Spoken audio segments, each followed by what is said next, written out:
Bienvenidos a este vídeo de la asignatura Estadística Descriptiva e Inferencial del grado en Psicología de la Universidad de Distancia de Madrid. Hoy vamos a profundizar en los contenidos de la unidad 8. En concreto, vamos a ver qué es la inferencia estadística y cuáles son los dos principales objetivos que nos permite cumplir. Como queremos ver ambos en profundidad, en este primer vídeo nos vamos a centrar en la estimación de parámetros, tanto puntual como por intervalo. Bueno, la inferencia estadística es el conjunto de técnicas que permiten inducir, a partir de la información empírica recogida en una muestra, cuál es el comportamiento de una determinada población, asumiendo un riesgo de error medible en términos de probabilidad. Según vayamos avanzando en el vídeo, os irá quedando más claro a qué nos estamos refiriendo. El propósito para el que empleamos la inferencia estadística en las ciencias sociales y de la salud es doble. Por un lado, está la estimación de parámetros y por otro, el contraste de hipótesis. Como quiero explicaros en profundidad en qué consiste cada uno de ellos, vamos a dedicar este primer vídeo a la estimación de parámetros, mientras que dedicaremos un segundo vídeo por entero al contraste de hipótesis. Bien, como investigadores, es natural que estemos interesados en conocer un dato concreto sobre una población. Por ejemplo, el promedio de sesiones de psicoterapia que reciben los pacientes diagnosticados con depresión mayor antes de ser dados de alta. Como resulta altamente costoso o directamente imposible acceder a los datos de todas las personas que han sido diagnosticadas con depresión mayor, lo que se hace es asignar al parámetro el valor concreto obtenido en una muestra determinada de participantes extraídos de la población de personas diagnosticadas con depresión mayor. En otras palabras, asignamos al parámetro el valor del estadístico. A esta forma de proceder se le denomina estimación puntual de un parámetro. Aquí la letra griega mi, que representa al parámetro media, lleva un acento circunflejo porque de esta manera expresamos que no es el parámetro en sí mismo, sino una estimación de ese parámetro que equiparamos a la media muestral, representada por la letra X con una barra superpuesta. Bueno, siguiendo este mismo ejemplo, supongamos que seleccionamos ahora una muestra formada por 145 sujetos que fueron diagnosticados con depresión mayor y ya han sido dados de alta. Les preguntamos a cada uno el número de sesiones que recibieron antes de ser dados de alta y calculamos un índice de tendencia central, como por ejemplo la media aritmética de esos datos, obteniendo el valor de 96 sesiones. Bien, pues estimar puntualmente el parámetro promedio de sesiones de psicoterapia antes de ser dados de alta implicaría decir que el valor de este parámetro en la población de personas diagnosticadas con depresión mayor es de 96 sesiones. Como ya sabéis, para estimar el promedio o el centro de una variable, podemos emplear diversos estimadores, como por ejemplo la media, la moda o la mediana. Aprovecho para hacer un breve inciso aquí y aclarar conceptos. Un estadístico es cualquier función o cualquier cálculo que se haga con los datos recogidos en una muestra, mientras que un estimador es un tipo concreto de estadístico empleado para aproximarnos al valor de un parámetro, para estimar un parámetro, que siempre es desconocido. Bueno, los estimadores pueden variar en cuanto a sus propiedades, lo que los convierte en más o menos adecuados según las características de los datos recogidos en nuestra muestra. Las principales propiedades de un estimador son 5: el sesgo, la eficiencia, la consistencia, la suficiencia y la robustez. El sesgo hace referencia a la diferencia entre el verdadero valor del parámetro y el valor esperado del estimador. Con valor esperado del estimador nos referimos a la media de las estimaciones resultantes de haber aplicado el estimador en un número muy alto o infinito de muestras. Aquí esas estimaciones se representan por los puntos negros y el valor esperado de estas estimaciones sería el centro de esa nube de puntos negros. Cuanto menor sea esta diferencia entre el valor esperado de las estimaciones, el centro de la nube de puntos negros, y el valor del parámetro, menor será el sesgo del estimador. Y cuanto esta diferencia sea nula, diremos que el estimador es directamente insesgado. Aquí podéis verlo. Bueno, la eficiencia se refiere a la variabilidad o heterogeneidad de las estimaciones resultantes de aplicar el estimador en un número muy alto o infinito de muestras. Cuanto menor sea esta variabilidad, es decir, cuanto más homogéneas o juntas estén entre sí estas estimaciones, más eficiente diremos que es el estimador. Bueno, la consistencia se relaciona con el comportamiento del sesgo del estimador a medida que el tamaño de la muestra, es decir, que el número de sujetos o de observaciones aumenta. Si a medida que la muestra aumenta, el sesgo del estimador disminuye, diremos que el estimador es consistente. Bueno, la suficiencia hace referencia a si el cálculo del estimador emplea toda la información disponible o relevante en la muestra. Cuanta más información emplee el cálculo, más suficiente será el estimador. Por ejemplo, de cara a cuantificar la dispersión de una variable, la varianza resulta un estimador más suficiente que el rango, ya que para calcularlo necesitamos conocer todos los datos de la muestra, además de su media, mientras que para calcular el rango solo necesitamos conocer el valor máximo y el mínimo. Bueno, finalmente, la robustez de un estimador se refiere al grado en que sus estimaciones se ven influidas por la violación de los supuestos de partida en los que se basa el procedimiento de estimación. Por ejemplo, aquí vemos que a medida que la distribución de los datos se aleja de la distribución normal, las estimaciones se ven cada vez más influidas porque su sesgo aumenta, aunque podrían verse influidas cualquier otra característica de las estimaciones. Cuanto menos influidas se vean las estimaciones, diremos que el estimador es más robusto. Bueno, como ya habréis supuesto, los estimadores serán más deseables cuanto más insesgados, más eficientes, más consistentes, más suficientes y más robustos sean. Aunque el estimador que utilicemos posea todas las propiedades deseables, dado que el cálculo se realiza solo sobre una muestra de sujetos y no sobre el total de la población, siempre va a existir una diferencia entre la estimación puntual y el verdadero valor del parámetro. Esta diferencia se denomina error de estimación y en la práctica resulta imposible saber cuál ha sido la magnitud o el signo, si es positivo o negativo, de este error de estimación cuando estimamos puntualmente un parámetro a partir de los datos de una muestra. Teniendo esto en cuenta, una segunda estrategia para estimar parámetros es la estimación por intervalo. La idea es obtener un intervalo o un conjunto de valores numéricos de tal manera que la probabilidad de que este intervalo incluya el verdadero valor del parámetro sea una probabilidad fijada de antemano por el investigador. Esta probabilidad se denomina nivel de confianza y se representa como 1 menos alfa. Se dice, por tanto, que el intervalo para el parámetro que nos interese, en este caso, siguiendo el ejemplo anterior, la media aritmética, tiene una confianza o está construido con un nivel de confianza de 1 menos alfa o de 1 menos alfa por 100 si lo queremos expresar en porcentajes. Como en las ciencias sociales y de la salud el valor que se le ha venido dando a alfa por consenso ha sido de 0,05, los intervalos de confianza suelen estar construidos con un nivel de confianza del 0,95 o 95%. Hay muchas formas de construir un intervalo de confianza, pero aquí vamos a ver solo dos: el intervalo de tipo Wald y el intervalo por Bootstrap. La más sencilla y que se emplea más a menudo es el intervalo de tipo Wald. La lógica para construirlo la vamos a ver a continuación.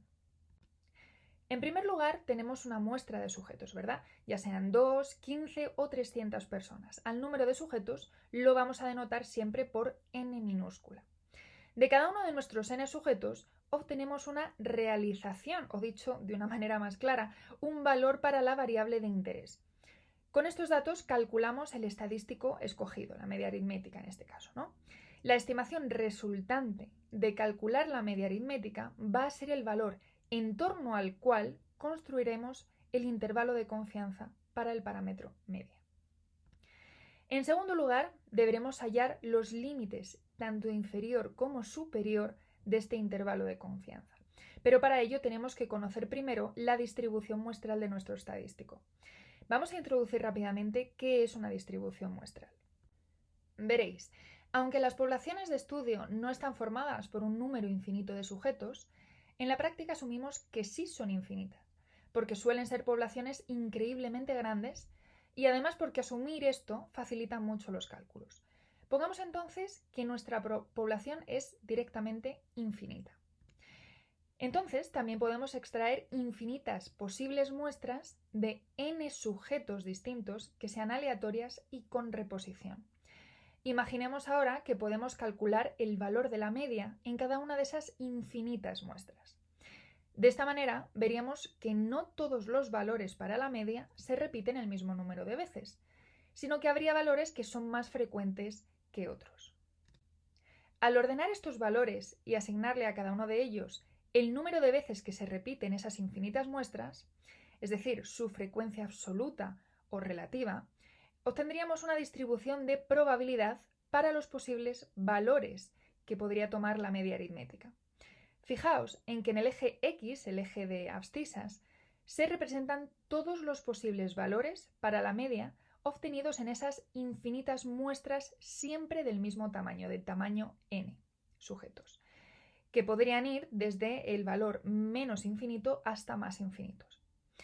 Sin embargo, en el eje Y o eje de ordenadas se representa su probabilidad de aparición o su frecuencia relativa. Bien, pues la regla o la función que asocia a cada posible valor del estadístico media en el eje de abscisas su probabilidad de aparición, es decir, el valor en el eje Y, es lo que denominamos distribución muestral del estadístico, en nuestro caso del estadístico media. Y dado que el estimador media es insesgado, el valor esperado, es decir, la media aritmética, de las infinitas estimaciones de la media va a coincidir con el valor verdadero del parámetro media. Si pudiéramos hacer todo esto, obtendríamos la distribución muestral a partir de datos empíricos, de datos reales. Sin embargo, esta forma de proceder es imposible, pero es que además es absurda, porque si tuviéramos opción de acceder a todos los sujetos de la población, directamente podríamos conocer, calcular el valor del parámetro y no tendríamos que estimarlo.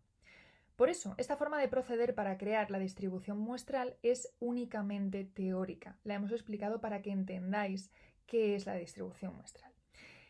En la práctica, cuando hablamos de conocer la distribución muestral del estadístico, hablamos de que estamos intentando aspirar a modelar esta hipotética distribución muestral que acabamos de describir, empleando para ello un modelo teórico de probabilidad, una distribución de probabilidad teórica cuyo centro o valor esperado va a ser la estimación puntual de la media calculada con los datos de nuestra muestra.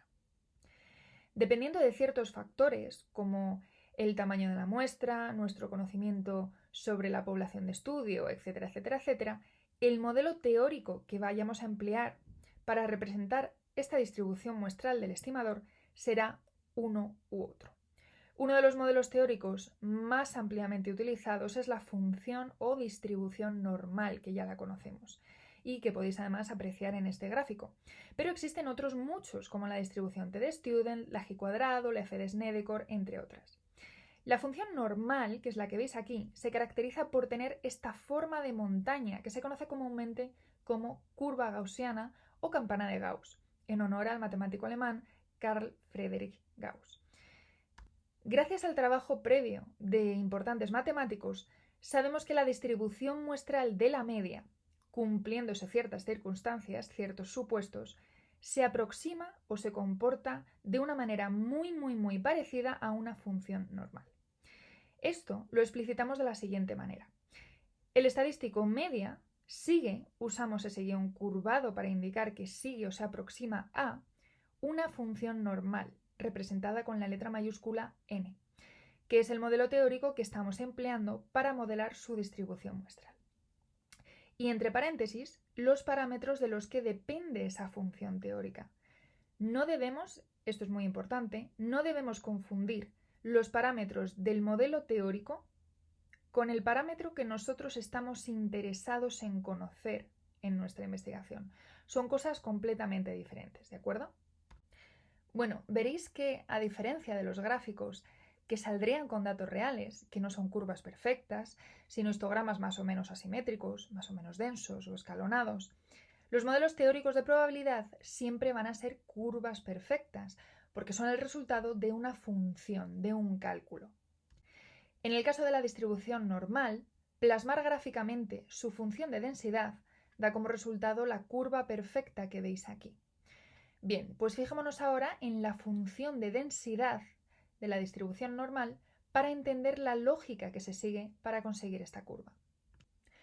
F de x nos indica que la función f, es decir, el cálculo que veis a la derecha de la fórmula, a la derecha del igual, depende del valor que le demos a x. Realmente, como veremos ahora, este cálculo no solo depende del valor x, sino también del valor que le demos a los parámetros mi y sigma, que son dos parámetros de los que depende cualquier función normal y van a ser constantes en el cálculo de mi distribución. El cálculo al que equivale f de x va a ser distinto para cada distribución teórica de probabilidad. Es decir, para la g cuadrado, para la t de student, se emplea un cálculo distinto al que aparece aquí. Y el que aparece aquí solo da como resultado distribuciones normales.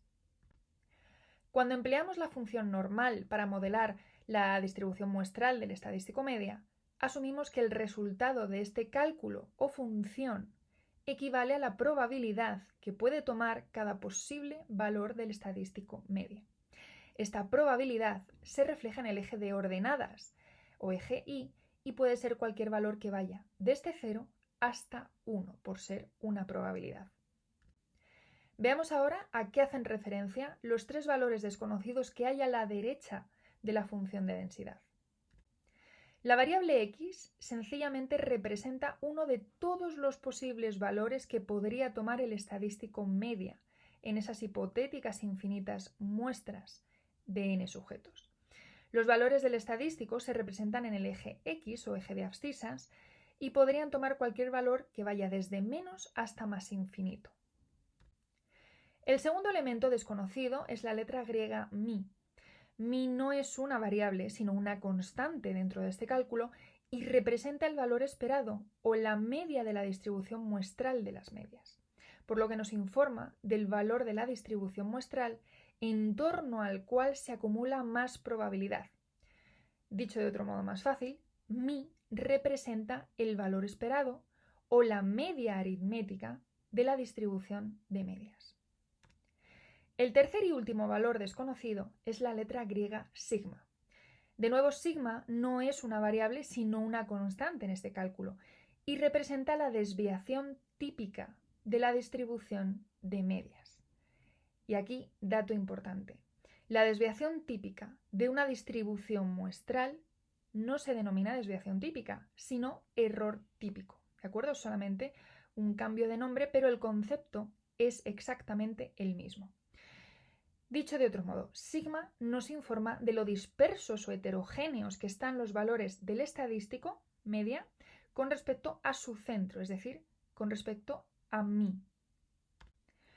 Decimos que los parámetros de la distribución normal son dos, como hemos visto, mi y sigma, porque dependiendo de los valores que le demos a estos dos elementos, la curva dibujada por la función estará más centrada en torno a un valor u otro, o será más o menos estrecha. Por esta razón no existe una única distribución normal, sino una familia de infinitas distribuciones normales, dependiendo de los valores que le demos a los parámetros media y varianza. Aquí podéis ver la representación gráfica de la función de densidad de varias distribuciones normales que varían en su valor del parámetro mi o su parámetro media. Y aquí podéis ver varias distribuciones normales con diferente valor, tanto para mi o su media, como para sigma o su error típico, su desviación típica. Para modelar la distribución muestral de nuestro estadístico, no solo debemos conocer qué modelo teórico es el más adecuado, sino que además debemos darle un valor a los parámetros de los que depende este modelo teórico. En el caso de la distribución normal, mi y sigma. Antes hemos adelantado que el centro del intervalo de confianza y por tanto de la distribución muestral, esto es, el parámetro mi, iba a ser la estimación puntual de nuestro parámetro de interés. Recordemos, el promedio de sesiones de psicoterapia que reciben los pacientes diagnosticados con depresión mayor antes de ser dados de alta. Y como ya sabemos, la estimación puntual coincide con el estadístico media aritmética calculada sobre los datos de mi muestra de sujetos, que, siguiendo el ejemplo anterior, eran 96 sesiones. Por otro lado, el error típico de la distribución muestral se calcula de distintas maneras en función de los datos que el investigador conozca de su variable de interés en la población de estudio, y esto es algo en lo que ahora mismo no vamos a profundizar. Pero para continuar con el ejemplo, pongamos que el error típico de la distribución muestral tiene en nuestro caso un valor de 2,5. Una vez hemos modelado la distribución muestral de nuestro estadístico, eligiendo primero el modelo teórico adecuado y segundo dándole un valor concreto a sus parámetros, ya estamos en disposición de hallar los límites inferior y superior del intervalo de confianza. Veamos cómo. Lo primero que tenemos que hacer es decidir cuál va a ser el nivel de confianza.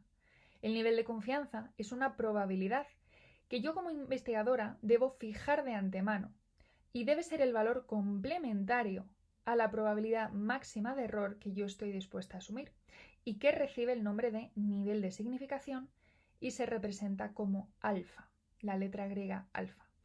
Cuando hablo de complementario, quiero decir que juntos el nivel de significación por un lado y el nivel de confianza por otro deben sumar 1, puesto que son probabilidades. Ya hemos dicho antes que el nivel de confianza se expresa matemáticamente como 1 menos alfa, y en psicología y otras ciencias sociales y de la salud suele ser del 95%. ¿Pero a qué equivale el nivel de confianza?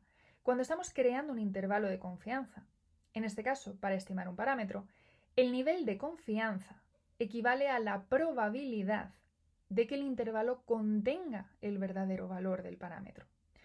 Para entenderlo mejor, fijaos en el siguiente gráfico.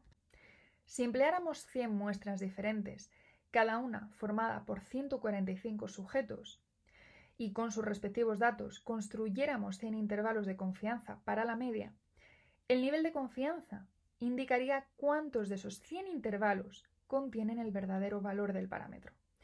Aquí tenéis representado con una línea roja el verdadero valor del parámetro, de mi de x, donde x es nuestra variable de interés, mientras que los intervalos de confianza están representados como 100 líneas azules. Como podéis ver, al estar creados con un nivel de confianza del 95%, solo 5 de esos 100 intervalos de confianza no incluyen el valor del parámetro. Y ahora quizás alguno se pregunta, ¿y no sería mejor que alfa, que el nivel de significación, fuera 0 y por tanto que el 100% de los intervalos incluyera el verdadero valor del parámetro? Si hiciéramos esto, los intervalos tendrían siempre como límite inferior menos infinito y como límite superior más infinito y por lo tanto dejarían de ser informativos, porque el parámetro podría ser literalmente cualquier valor. De lo que se trata aquí es de encontrar un equilibrio entre la probabilidad de equivocarnos y la de acertar. Ahora regresemos a la distribución muestral de la media. Para construir un intervalo con un nivel de confianza del 95% o de 0,95, sencillamente debemos incluir en el intervalo todos aquellos valores en torno a la media cuya probabilidad conjunta sume 0,95. Y bueno, ¿cómo hacemos esto? Bueno, pues seleccionando como límite inferior del intervalo de confianza aquel valor de la media que acumule por debajo de sí una probabilidad de 0,025, o dicho de otro modo, el valor que deje por debajo de sí el 2,5% de todos los valores de la distribución. Como límite superior, tendremos que escoger el valor de la media que acumule por debajo de sí o deje por debajo de sí una probabilidad de 0,975 o, dicho de otro modo, el 97,5% de todos los valores de la distribución. De esta forma, dejamos por fuera de nuestro intervalo de confianza un 2,5% de los casos por debajo del límite inferior y otro 2,5% de los valores por encima del límite superior. En conjunto, un 5% de los valores de la media, dado un alfa de 0,05. Para obtener los límites inferior y superior, lo más rápido sería recurrir a algún programa informático tipo PSPP o R. Sin embargo, hay una forma muy sencilla de calcular los límites del intervalo a mano. Consiste en coger la estimación puntual y restarle y sumarle una misma cantidad llamada error máximo. El error máximo se calcula como el error típico de la media es decir, la desviación típica de la distribución muestral de las medias, multiplicado por el valor de aquella puntuación normal estándar de las puntuaciones típicas o puntuaciones z, que acumula una probabilidad de 1 menos alfa medios. Es decir, una z que acumula una probabilidad de 0,975 o deja por debajo de sí, hacia el lado izquierdo de la distribución, el 97,5% del resto de valores de puntuaciones z. Para que lo tengáis en cuenta, este valor siempre es el mismo, es un valor de 1,96. Por lo tanto, en el ejemplo que veníamos trabajando, el error máximo va a tomar el valor de 4,9. Por lo que concluimos que el límite inferior del intervalo para la media es el valor de 91,1, una media de 91,1, y el límite superior es una media que toma el valor de 100,9. Finalmente, falta aclarar que, como ya habréis supuesto seguramente, lo deseable es que el intervalo de confianza sea lo más estrecho posible, manteniendo siempre el mismo nivel de confianza. Que el intervalo sea más o menos estrecho va a depender de que la distribución muestral sea más o menos estrecha. Cuanto más estrecha la distribución muestral, diremos que la estimación es más precisa, ya que las estimaciones son menos variables y están más concentradas en torno al centro de la distribución. Y esto se consigue cuanto mayor sea el número de personas u observaciones que compongan nuestra muestra. Así, la distribución muestral será más ancha, tendrá más dispersión y el intervalo resultante será más amplio, es decir, menos preciso, si está basada en muestras de pocos sujetos. Para que lo apreciéis gráficamente, aquí aparece el intervalo que resultaría con muestras de 30 sujetos, con muestras de 100 sujetos, de 200 sujetos y finalmente de 300 sujetos. Como habéis visto, el intervalo se va haciendo cada vez más estrecho, la estimación es más precisa y por tanto la amplitud del intervalo es cada vez menor. Vamos a terminar este vídeo viendo una forma no paramétrica de estimar un parámetro por intervalo. Esto es usando el método de Bootstrap. La lógica que sigue este procedimiento es exactamente la misma que el procedimiento de tipo Wald, pero sin asumir ninguna función teórica para modelar la distribución muestral del estadístico. Entonces, os preguntaréis cómo llegamos a conocer la distribución muestral si no la modelamos matemáticamente y tampoco la podemos crear a partir de datos empíricos. Bueno, veamos cómo. Al igual que antes, tenemos nuestra muestra de n sujetos y de cada uno de estos n sujetos tenemos un valor para la variable de interés. Bien, pues lo que hace Bootstrap es pensar en nuestros n sujetos como una población en sí misma y extrae de esta población de n sujetos un número muy elevado, pongamos 5.000, 10.000 o 100.000 muestras aleatorias y con reposición, siempre también de tamaño n. Ya sabéis lo que significa que una muestra sea aleatoria, no tengo que explicarlo, pero con reposición implica que el mismo sujeto puede salir escogido más de una vez en la misma muestra, ya que se repone o se devuelve a la población cada vez que sale elegido. Por ejemplo, aquí en la muestra 4, el sujeto 11 ha salido elegido en la primera, en la segunda y en la tercera extracción. A continuación, en cada una de esas muestras aleatorias y con reposición, se calcula el estadístico que nos interesa, con los datos de los sujetos que han sido seleccionados en esas muestras.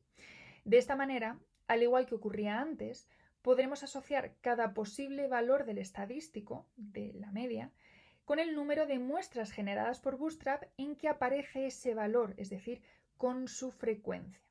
Esta es la forma en la que se crea la distribución muestral del estadístico por el método Bootstrap y, como os habréis imaginado, requiere de un software estadístico, ya que el cálculo a mano podría hacerse pues literalmente eterno. Por último, una vez hemos creado la distribución muestral de nuestro estadístico, vamos a seguir la misma lógica que para el intervalo de tipo Wald. Primero seleccionamos el nivel de confianza al fijar el valor de alfa y después le pedimos al programa estadístico que nos devuelva los límites inferior y superior del intervalo dado nuestro nivel de confianza. El límite inferior será el valor de las medias que acumule una probabilidad de alfa medios, es decir, una probabilidad de 0,025 dado un alfa de 0,05, o dicho de otro modo, el valor de las medias que deja por debajo de sí el 2,5% de la distribución. En cambio, el límite superior será el valor de las medias que acumule una probabilidad de 1 menos alfa medios. Esto es una probabilidad de 0,975. Este valor será el mismo que el valor que deja por debajo de sí el 97,5% de todos los valores de la distribución. Finalmente, mencionar que el centro del intervalo obtenido por Bootstrap va a coincidir con la media aritmética obtenida con la muestra original de participantes, es decir, con la estimación puntual del parámetro. Tiene sentido, ¿no? Ya que si todos los participantes de mi muestra original tienen la misma probabilidad de salir seleccionados en cada una de estas muestras generadas por Bootstrap, lo que más abundará en las muestras de Bootstrap serán muestras parecidas a la muestra de participantes original. Bueno, pues esto es todo lo que quería ver con vosotros en este primer vídeo. Espero que os haya resultado útil y os facilite el estudio del contenido de la unidad 8. Muchísimas gracias por vuestra atención y nos vemos en el siguiente vídeo.